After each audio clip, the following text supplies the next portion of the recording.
Hey guys, this is AwesomeJohn22 coming at you today with another review. This time we're taking a look at one of the few Dinobot toys from Age of Extinction that I have not covered in one form or another that have been released so far. The spikiest of the Dinobots, we have a Deluxe class Slug. Pretty cool figure. I'm going to show you guys why, but first let's get him transformed up through the power of jump cuts. And here we have Slug in his alternate mode as a spiky triceratops spiky thing with extra spikes on the side. So many spikes. Look at all the spikes. Everywhere he's even got spikes on his chin. Now his jaw opens, he's got some movement in his legs, though not a whole lot of movement, and the back legs are not stationary, but if you try to move them, the very loose pegs holding them together with the back piece are gonna come loose, and that's just a whole thing. Nobody wants that. Now you can see his weapons are just kind of sitting here, which his weapons are yet more spikes. So just in case we didn't have enough already. They don't really do a lot in this mode. You can plug them together if you want, I guess, but that accomplishes nothing. And you can, if you want to, plug them into his sides. He has these holes here where his hands are right behind the holes, so he can kind of hold his swords through his side. And I guess he could run through and cut people, but that's kind of silly. So I just kind of leave him off to the side in this mode. And I want to point out first of all that just like with the robot mode, I do, which I will get to later, I do get like the colors on this figure. I think they look really good. I think the different color reds with the purple looks really fantastic, and even these soft rubbery bits like the horns and the tail and the weapons don't look that bad. And you do have silver there to kind of complement them. You've got some on his head. If I actually put it in front of the camera, you can see some silver there on his head and on his shoulders. Really cool blue optics, just like on the other Dinobots. I don't dislike it. Don't get me wrong. So don't misunderstand me when I say this. This figure should be a Voyager, and I think the fact that it's not is actually a huge misstep, because he's just so small. And I know I didn't complain about the frickin' Spinosaurus transformer being too small in Dino mode, even though a Spinosaurus is a huge dinosaur. But for whatever reason, this guy just feels too small. I'm not really sure how to explain it. Maybe it's that one of the best images I think from the movie was when I believe it was Drift was riding around on this guy, and it looked really cool, like really cool. And this guy is far too small for a Deluxe to ride on. It's just not gonna ever happen. So maybe that's it. Maybe it's some aesthetic consequence that I can't quite pin down, but for whatever reason, the fact that this guy is at a Deluxe size in this mode, it just doesn't work for me. He is one of the more aggressive Dinobots, which I guess is why he needs all the spikes. You can actually see in the movie, Grimlock has to hold him back from attacking Optimus, which I think, with as little time as we got for the Dinobots the movie, that's a good bit of kind of offhanded characterization. But overall, and see what I mean, those tabs, very small tabs, right there, just popped loose. And I'm not even going to bother trying to repeg them. It still looks fine without them pegged in. Still looks perfectly fine.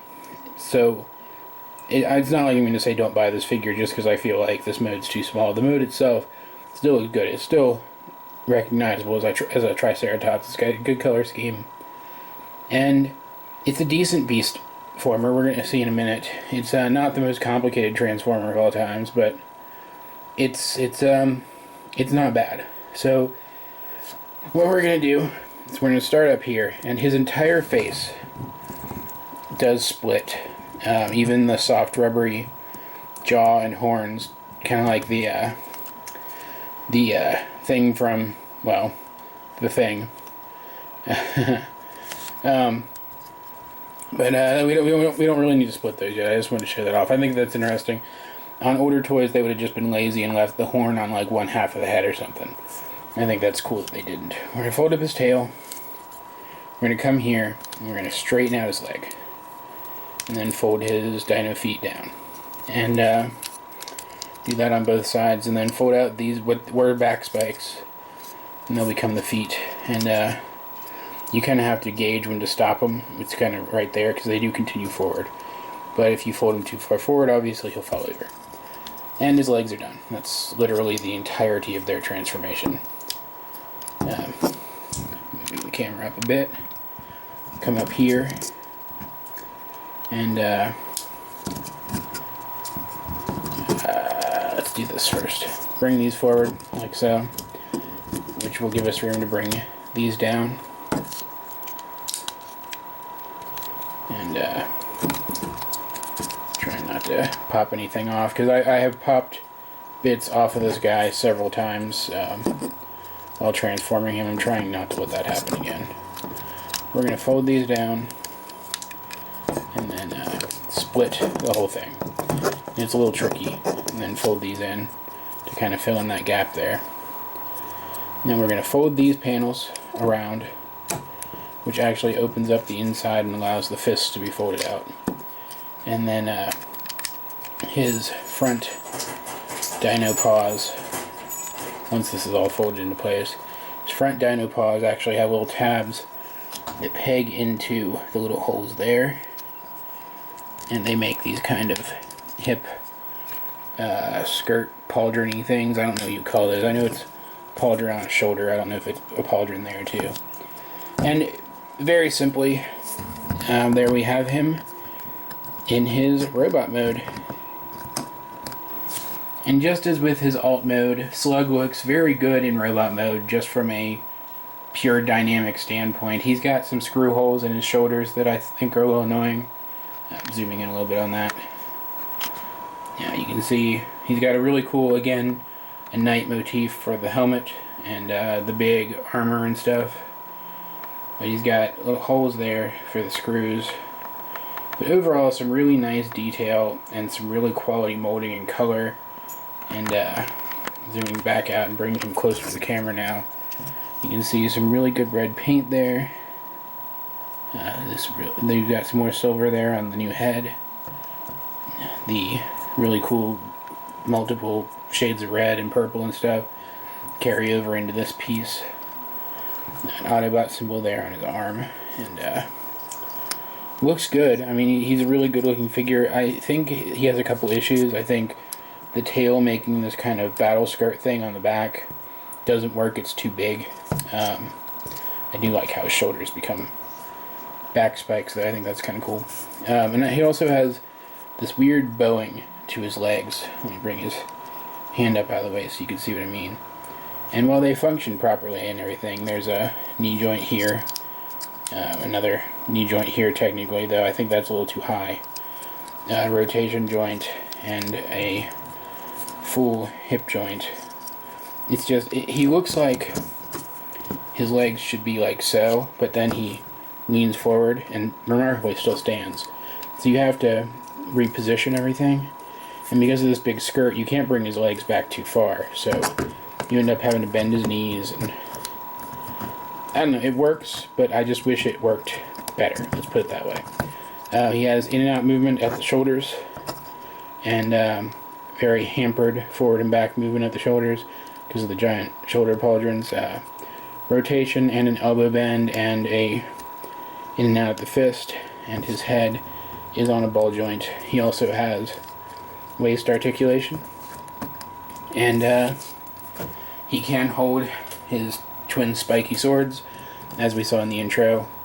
They go in like this, with the flat edge outward, because as you can see, he's got these spikes that kind of go around his hand that act like hand guards, I guess is what they're called on real swords. And if you don't go flat edge forward, which while I fiddle with the swords to show you this, the spikes are too long, and like they press against the armor and they'll bend. So I'm assuming this is the way they're supposed to go, like so. And he looks good with them. There's no denying that. He looks really dynamic. And there's my cell phone buzzing in the background for anybody who can hear that. He looks really super dynamic like this. Get him in the light a little bit better because my lighting is kind of limited. And definitely looks really, really good. They are soft rubbery plastic, as I mentioned before, these swords. And yeah, I think in terms of his robot mode, yes, he's still a little small. Especially compared to some of the other Dinobots, he doesn't look quite as bulky. He looks a lot slimmer until you get to his shoulders and his arms, at least.